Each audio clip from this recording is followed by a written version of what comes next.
Today I want to talk to you about a game called Divinity Original Sin. Now, I love the ever-living shit out of this game, and thus I figured I owe it to you to tell you how much I freaking love it. This won't be so much a review as much it will be like, this is me talking in front of a camera to tell you how awesome this game is and how much I think you'll enjoy it, because I have played it through twice now. One was the original Divinity Original Sin when it was on PC only, and then Larian Studios has Divinity Original Sin Enhanced Edition, which is basically a spiffier version that is also now available on console. So I played it once on PC, once on console. Each playthrough is roughly 70 hours, so I put a good chunk of time into this game, and I figured I owe it to you guys to tell you how amazing it is, and maybe one or two of you will discover it for yourselves and be like, thank you, Britt, and I will say you're welcome. Yeah. Okay, so Divinity Original Sin was backed in, what was it, like 2013 on Kickstarter for like almost $1 million. It raised a metric fuck ton of money. And kind of going off track, Divinity Original Sin 2 raised like $2.2 million, and I cannot wait until that game comes out later this year, hopefully. Oh. Anyway, it being a Kickstarted game, I was a little nervous about what I would get, what to expect. But if you can't tell, I definitely was not disappointed. And Divinity Original Sin is by far one of the best co-op games I have ever played. Like, ever. One of the main things I love about Divinity Original Sin is just the co-op aspect of it. It is just... oh, it's so good. Okay, so the way the game works is that you can recruit up to 4 characters. Now, the way my co-op partner and I had it configured is that I control 2 characters and they control 2 characters. I controlled the melee, the tank, and an archer, and they controlled the mages. And I think they had a grief mage and a battle mage. That's what it was. And the best part about the co-op, in my opinion, are the battles. Sure, it is fun to traverse this huge world with your partner and like look for secrets and just talk about the game as you're just wandering around. It's just really, really fun. But the battles are where it just really... oh, it's just so good, because you know you're cooperating with your partner to figure out what the best way to take down like this huge like field of enemies, right? So you're both like sitting there on the couch like looking at the screen, and you know you're scanning over and you're like, okay, well, since you're the grief mage, why don't you grief this goblin over here, and since I'm the tank, I'll go tank this group over here. And you have a wide array of skills and abilities to choose from, and as you play you become accustomed to the other player's skills and abilities, and so you can offer insight, maybe offer suggestions, and you have to like put your heads together to come up with a really good game plan, especially if you're playing on the harder difficulties, which I would recommend. And if you're thinking about playing Divinity Original Sin with another person, which in my humble opinion is the only way to play Divinity Original Sin, I would highly recommend playing it local. Granted, Enhanced Edition is the only one that supports local, but if you can, I would do it that way. And the reason being is because when you're participating in battles, which in my opinion is one of the highlights of the entire game, and it's your partner's turn, and you can't see their screen, you're just staring at the battlefield, and you're staring at your partner being all still like... meanwhile, on their screen, they're like going through abilities, and they're planning out their next attack, but you can't be a part of that if you have 2 different TVs. So... I tried it that way at first, and I was getting not bored, but during the battles when it wasn't my turn, I was just sitting there like kind of twiddling my thumbs or, you know, whatever. But when I was like, okay, let's try this on one screen. So we tried it on one screen, and it just made it infinitely better. Like, seriously, because then that way, you know, you can go through all of their abilities with them and kind of plan, you know, and you can both move your cursors around and be like, okay, let's do this, let's do that. Okay, yeah, I picked that ability. You know, and it's just much more entertaining and engaging than just staring at your screen while your partner is like sifting through all their abilities. The other thing I love about Divinity Original Sin that can be slightly frustrating at times is the lack of hand-holding. There is no hand-holding in this game whatsoever. I mean, there is in the sense that you get a quest and then you get like a paragraph or a few sentences to tell you what the quest entails, but there's never like a beacon telling you where you need to go. There's no breadcrumbs, there's just nothing. And if you come across a quest that you can't finish yet and you don't know it, guess what? You're gonna spend hours of your time trying to finish it, not knowing you can't finish it. But that's kind of the beauty of it. It's kind of, like I said, it's kind of refreshing in a sense, because you're like, oh, you know, like, we have to figure this out ourselves. We have to go around from town to town or explore these woods or this desert and try to figure out where this quest takes place. Now granted, there are certain points of interest on your map that are just basically yellow. You have yellow stars and you have white stars. And what I found is that the yellow stars are typically where your battle will take place, or your quest will take place. So you have some help in that regard, but just be prepared to use the internet a lot. Guides are your friend when it comes to Divinity. Something else I love about Divinity that is just super duper refreshing, and something I quite frankly haven't really experienced in a game before Divinity, is the ability to kind of do whatever the hell you want to do, how you want to do it. It's pretty cool. You can go into a town and kill almost anyone you want. Lonesome? Spiritless? Perhaps wrestling an armed elemental will inject some vim.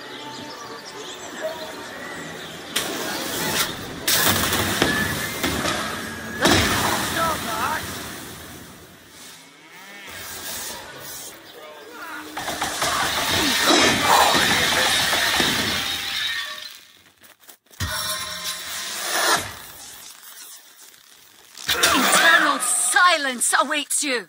There were certain people I didn't even try to kill because I knew from playing Divinity last time that they were important and that they would have kicked my ass because they were a much higher level than I was. But other people that I just kind of wanted to kill, I killed them. If there was a shop owner that had some really good wares on them and I didn't want to fork over the gold for them, I would just kill them and loot their shit. You know, there was a daughter of a mayor that I killed. Why did I kill her? I had some reason. Oh, I think she had something that I wanted. Either way, killed her, but, and this is where it can suck, it came back to bite me in the ass about 25 hours later when I needed to turn in a quest, and I couldn't, because I killed the mayor's daughter, and he was so grief-stricken that he wouldn't complete my quest for me, so that quest went unfinished, and it's still in my log as I speak. Why would anyone? My precious daughter. What? Please leave me. My dear Victoria. My poor Victoria. Oh. I also love that you can use the skills that your party has accumulated in order to solve certain puzzles. So, let's say you're walking down a wooded trail and you see a treasure chest sitting across the valley, and there is a bridge, but it is in the up position, and you can't simply cut the ropes to lower it. So, you know that there is some way to lower that bridge to get across. What do?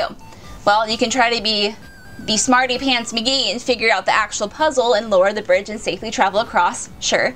Or if one of your mages had the teleportation skill, you can teleport one of your allies across the valley to open the chest and then teleport them back. Or you can teleport the chest from where it is to your allies. And so that's just like a small example, but you're going to come across that a lot, where you're going to find puzzles, or let's say like doors that you need to get in but you don't have the key. Just destroy the door. Like, sure, it might take you like 10-15 minutes of constantly whacking the door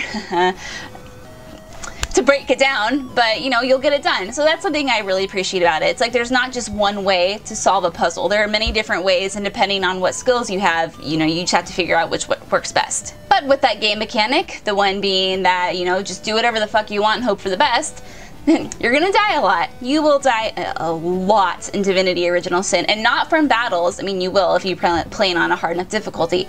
I'm talking about just traversing the world, just walking around. If you don't have perception, and your perception's not high enough, you're gonna walk around, you're gonna step on a mine, and you're gonna blow your entire party up. Instant death. Just like that. Instant fucking death. And it's gonna happen a lot. So, a word of advice, be a save whore. Save every 15 minutes, because you never know, you just never know what you're gonna come across, or who you're gonna piss off, and then it's death. Lots of death. But if you save a lot, you'll be fine. Now, I've heard some people complain about the writing of the game. They say, it's just really bad, or oh, it's just so cheesy, and to them I say, you're doing it wrong. Because I feel that Divinity Original Sin does have a serious story. I mean, there is shit that goes down in the story, and it's not really a laughing matter. But that said, there is a ton of comic relief in the story, and you can tell that the developers had a lot of fun writing the dialogue, writing the witty one-liners, writing the characters, because anyway, to me, it catered to my sense of humor, and I was chuckling more than I was, like, super serious. That's not to say that, again, that the story shouldn't be taken seriously, because it is, but it is a serious story. But if you like kind of cheesy but intentional cheese, it's really good. And I'll see if I can think of some examples. After a few minutes of thought and trying to like jot down some things that I wanted to share, I've come to the conclusion that a lot of the comic relief lies in the one-liners and lies in the characters. And I know I said that earlier, but there aren't really like specific funny moments that happen in terms of like the main story. It's not like there's a funny quest where you have to like, I don't know, be stupid or funny. Anyway, okay, here we go. So here's just one little thing that just came to mind that I didn't even write down. So there's a shopkeeper in the game, and in the game you are investigating a murder of someone, and you're going to this person's widow. And you go to her, you engage in battle with her if you accidentally piss her off, which is what I did. No, my partner stole some shit in front of her and she got pissed off and attacked us. That's what happened. Anyway, we killed her, and the thing I looted from her was a pair of, quote, smelly panties. That was my loot for killing her. Smelly panties. I mean, I thought it was funny.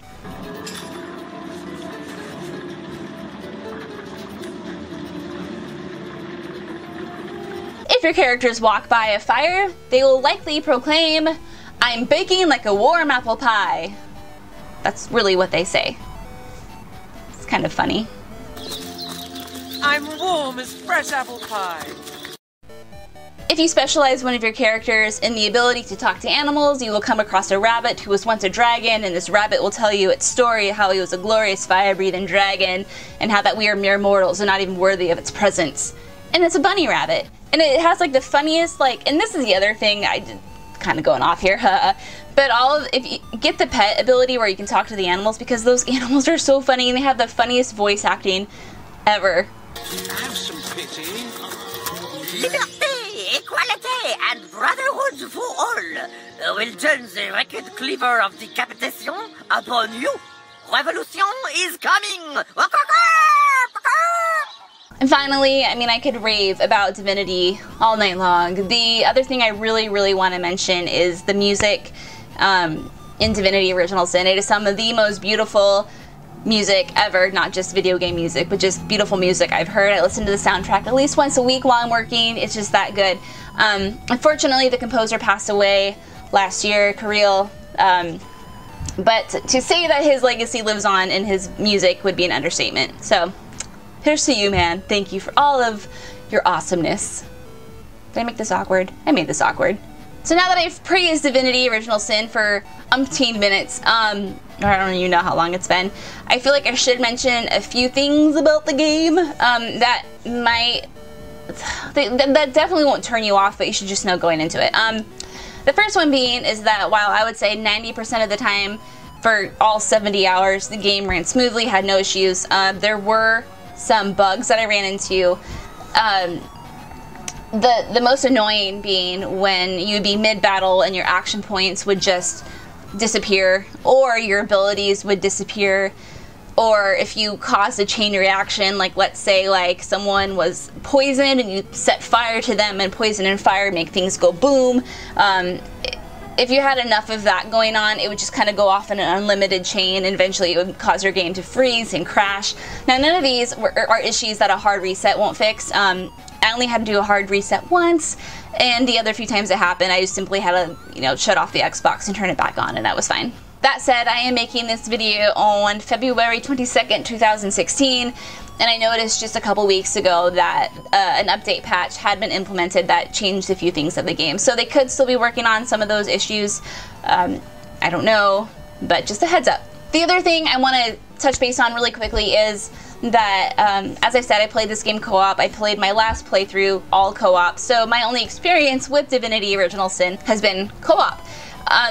If I were playing this game myself, I don't know how much I would be into it, because for me to be really into a game, and especially for a game to hold my attention for 60, 70 hours, I need a lot of story and I need a lot of engaging characters. Now, that's not to say that the characters of Divinity Original Sin aren't engaging or aren't unique.